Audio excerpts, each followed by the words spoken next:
I can still remember the day I encountered the psycho killer clown. It was a typical Friday evening, and I was walking back home from my job. The night sky was filled with twinkling stars, and a gentle breeze carried the sweet aroma of freshly bloomed flowers. The streets were deserted, except for the occasional sound of cars passing by. I felt a sense of calmness and tranquility, but little did I know that it would soon turn into terror. As I turned the corner, I saw something that made my heart skip a beat. A clown with a sinister smile on his face stood a few feet away from me. I froze in my tracks, not knowing what to do.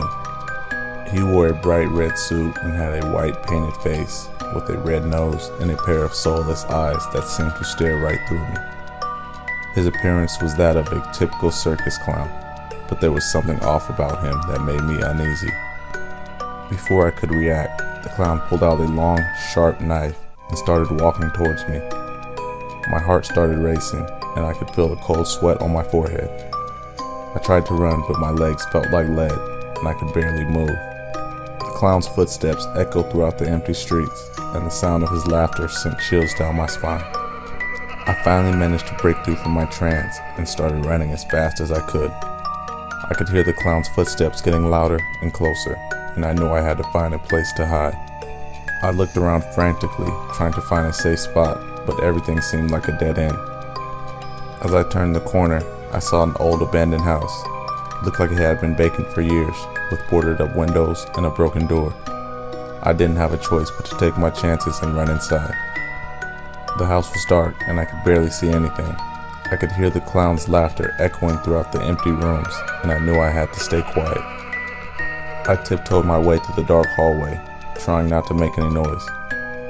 As I walked, I could feel something cold and slimy on my hand. I looked down and saw that I had touched something sticky and red. It was blood. The realization hit me like a ton of bricks, and I could feel my stomach churn. Suddenly, I heard a creaking sound, and I froze in my tracks. I turned around slowly and saw the clown standing at the end of the hallway, his knife glinting in the moonlight. His eyes locked onto mine, and I could feel his gaze piercing through my soul. I tried to run, but my legs wouldn't move, and I felt trapped. The clown started walking towards me slowly, his laughter getting louder and more menacing. I could hear my heart pounding in my chest, and I knew that this was it. Suddenly, the clown lunged towards me with his knife, and I closed my eyes, waiting for the inevitable. But then, I felt a gust of wind, and the clown disappeared into thin air. I opened my eyes and looked around, but there was no sign of the clown. The house was silent, and the only thing I could hear was my own breathing. I ran out of the house as fast as I could, not looking back. As I ran, I could hear the faint sounds of the clown's laughter in the distance, and I knew that he was still out there, waiting to strike again. From that day on, I lived in constant fear, always looking over my shoulder and never feeling safe. I never knew what happened to the psycho killer clown, but I knew that he was still out there, waiting for his next victim. Every time I saw a clown or heard a child's laughter, my heart would skip a beat, and I would be transported back to the fateful night. Months passed, and I slowly started to regain my sense of normalcy. I tried to forget about the clown, but his face was etched in my memory.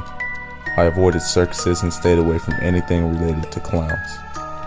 One day, as I was walking home from work, I saw a poster for a circus that had came to town. The poster featured a picture of a clown, and I could feel my heart racing again. I tried to ignore it, but something inside me was curious.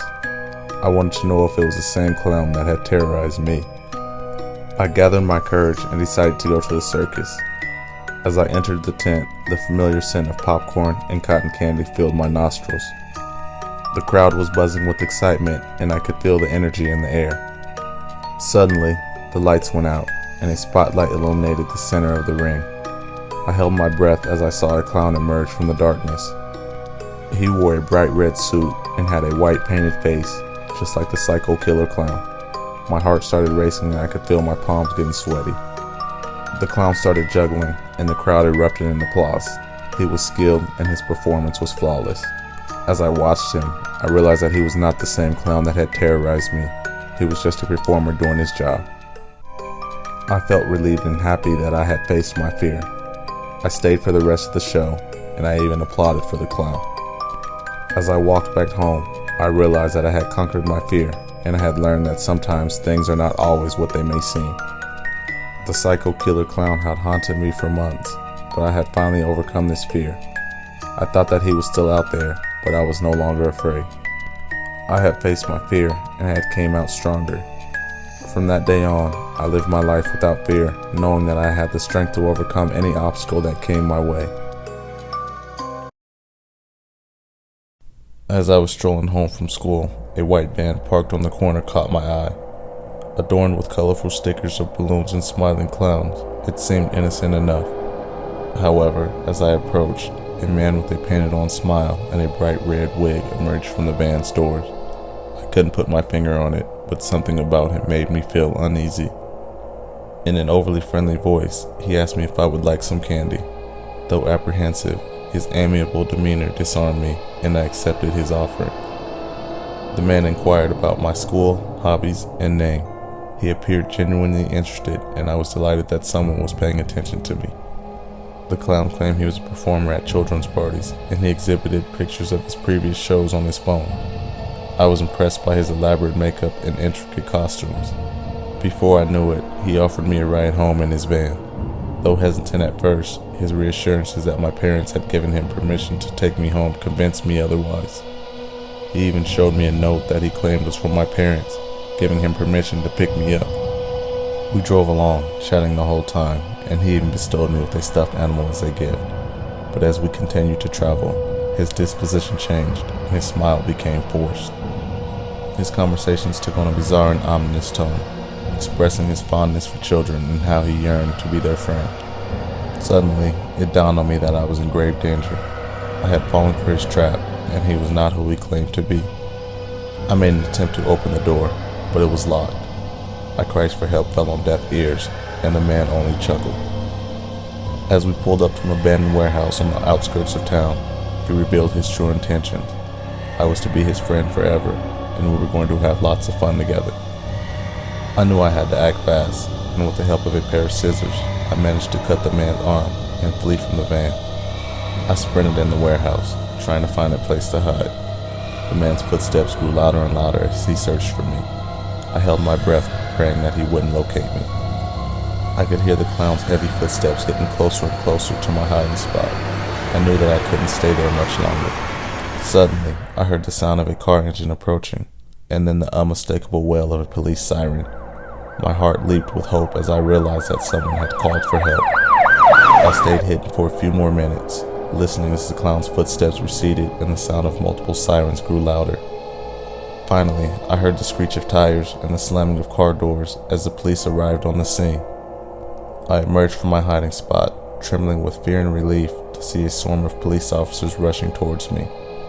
They ushered me away from the warehouse and towards an ambulance that was waiting nearby. I climbed inside, still in shock, and let the paramedics examine me for any injuries. As I sat in the back of the ambulance, wrapped in a blanket, I saw the clown being led away in handcuffs. He was struggling and shouting, but the police officers were firm in their grip.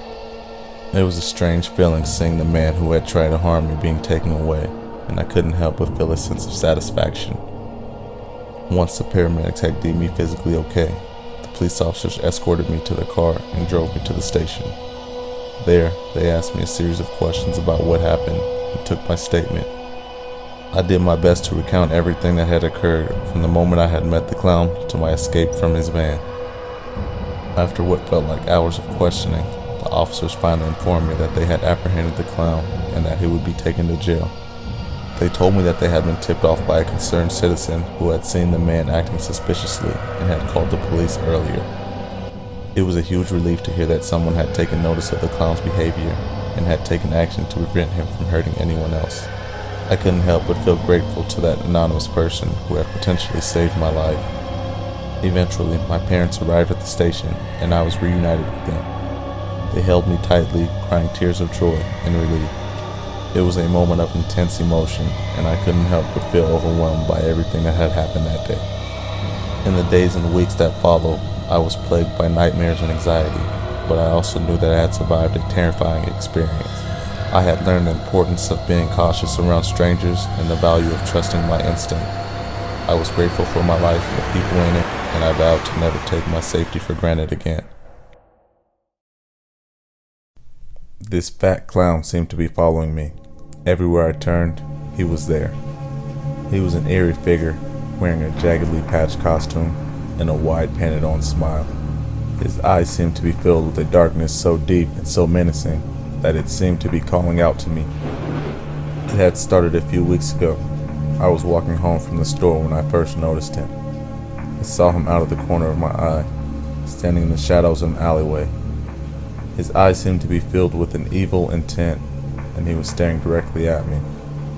I hurried away, but I could feel him still watching me. The next day, I saw him again. He was standing at the entrance of my apartment building, watching me as I approached. I felt an overwhelming feeling of dread come over me as I walked past him. I was certain he was going to follow me, but he didn't. The following day, he was there again. This time, he was walking behind me as I left my building. I could feel his presence like a dark cloud, and I felt an urge to run away, but I just kept walking, and he kept following. The next day, I saw the clown again. This time, he was standing in front of my apartment building, holding a bouquet of wilted flowers. I was so frightened that I immediately ran inside and locked the door behind me. I started to see the clown almost every day after that. He was always watching me, following me, and waiting for me. I felt like I was being stalked, and I absolutely was terrified. I tried to tell my friends and family about the clown, but they just laughed it off as my imagination. I started avoiding going out at night, and I was constantly looking over my shoulder. One night, I was walking home late from work when I saw him again. He was standing in the dark, just watching me. I could feel his presence like a chill in the air, and I felt an overwhelming urge to run away, but I kept walking again, and the clown kept following me. Suddenly, a voice called out from behind me. It was my friend Frank. He had noticed the clown had been following me for some time now, and when he saw how scared I was, he took me home and promised to stay with me until the clown was gone. Shortly after getting home, we heard a knock at the door. I was sure it was the clown, and I was too scared to answer it. I heard him knock again, and then heard a voice calling my name. I went to the door and flung it open, but nobody was there. I paused and briefly scanned the yard before going back inside. We called the police and told them about this strange clown. After a search around my home, sure enough, the police found the same fat clown that had been following me. The police began investigating and searching the clown. They found what they described as a kill list the clown had been carrying with him. But after a quick look at the names and addresses, all these members on the list lived within a mile of me. The clown was now in the hands of the police, and I assumed that they would take care of it, but I really wondered what this clown was up to. Frank stayed with me until the police had taken the clown away. He was a true friend, and I was thankful for his help. The last time I saw the clown, he was being led away in handcuffs. He was still wearing his costume and his painted-on smile, but his eyes were filled with a darkness that I would never forget.